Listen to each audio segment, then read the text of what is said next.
So, for today's video ay magluto tayo ng masarap, guys. So, lagay tayo ng margarine.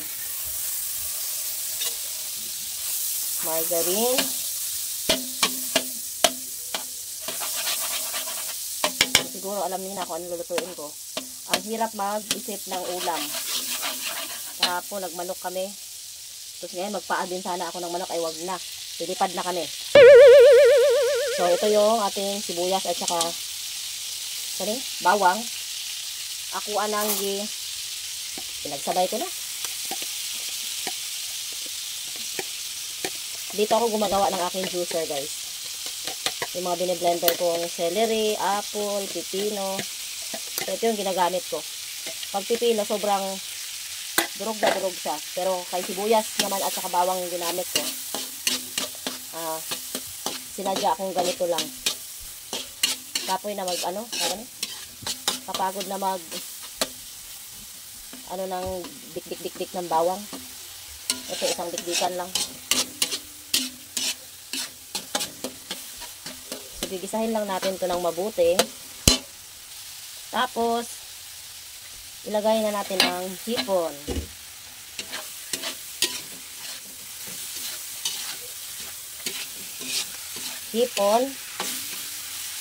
And then, lagay tayo ng konting paminta. Tapos, oyster sauce.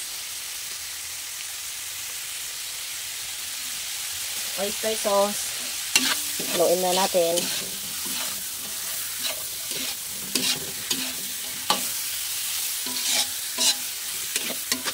Patkan lang yung lutuan eh.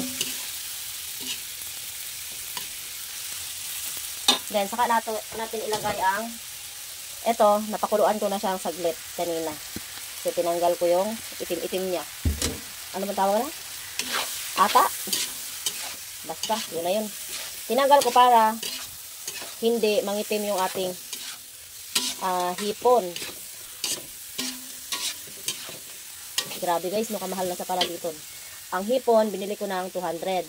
Tapos ang pusit, nagagmay kaayo, 350. Na, di matabang. Mahal na sa bilihin ngayon. Tapos lagyan ko siyang konting ketchup, guys. Pwede na yan. No.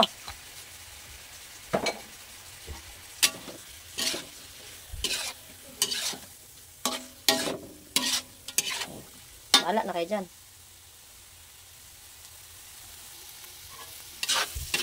So, ayan na siya, guys, oh.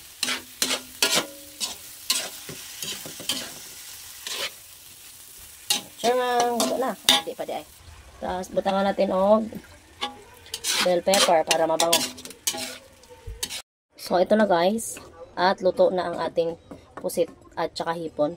Ang pusit kasi maliliit. Medyo nadurog. Pero carry na yan. Ilipat ko lang ng kawali. Kasi para hindi siya dumikit. So, ayan.